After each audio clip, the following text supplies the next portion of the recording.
Twila Manipudnik, Twila Wakadapadnik. Nina Mani, Naigana Biako, Mankalangla, Marwachanga Gana Mina. Minyana Namani Pudiji, Nainari Kumatpi Marrutya, Naiwangadi, Mani the Budni, Ganiyatana, Iridiyata, Tandandanga, Mukundu. Hello, it's Mickey O'Brien, and it's wonderful that we can come here today through the lightning brain. Today we call upon the spirit people of our ancestors, but we invite you to a place because you are the important person, and knowledge and wisdom can only be shared, and by inviting people we can have that opportunity to share knowledge. Today I stand on the land of the Adelaide Plains, but also on the dreaming place of the big red kangaroo, but also you can see behind me Light's plan, which was the plan of Adelaide itself, which has great spiritual connection. And our people were strong about spiritual because we believe we're born of the physical, the emotion, and the spiritual. And so today I'm going to share the wonderful connections that we have with this land and along with you. And so I invite you to come along on this journey.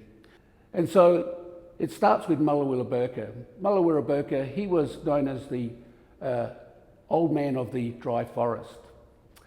And he spoke to Colonel Light, who was the General Surveyor of Adelaide. And when these two came together, he told them about the spiritual connection being the red kangaroo dreaming place. And he showed him not only the landscape, but also he showed him the waterway, he showed him the plains of Adelaide, but he also showed him the spaces of Adelaide, being all of the green grass, the open spaces that was in this place from the very beginning. And so when Colonel Light designed it, we know that he designed it in a north-east-west direction. He put the grid system into there, but he also was famous for putting in the green belts.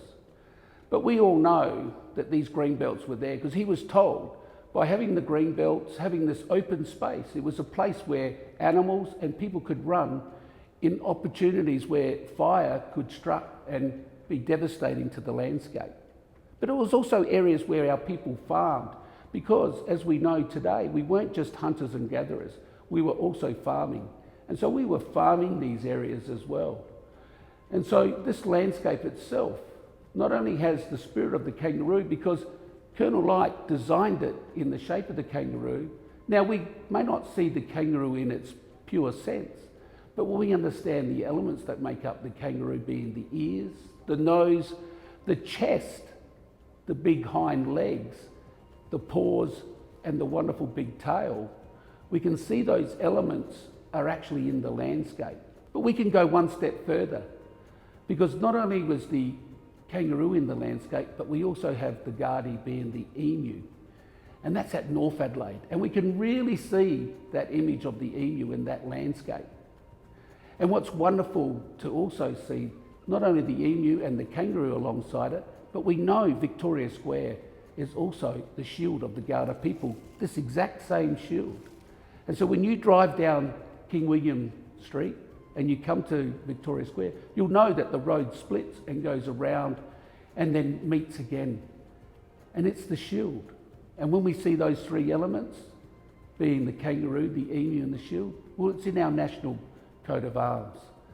And so Adelaide was known as the First Nations people's capital because we had a word of Bombalia, meaning that it was a conference place, a place where people came, our nation people came to exchange knowledge, to exchange wisdom, to exchange song, dance, to trade in ochres, to exchange in artefacts, and all of those things that were important to work and to understand our existence upon this land. And so Adelaide today is known as the conference capital. And so this spirit is continued through the landscape. And so I want you to know those things so that when you see Adelaide, you don't just see it as a place where you live, but you understand not only those cultural connections and those historic connections, but really the richness of the stories and the spiritual connections that you make and that I make. And when we take a journey of discovery, it's really about what we can share and understand how we are connected to land, how we're connected to culture, and how we're connected to people.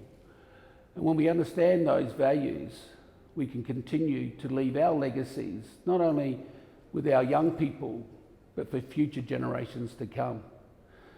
And so I want to leave these final words with you. And I'll do that by playing the clapsticks.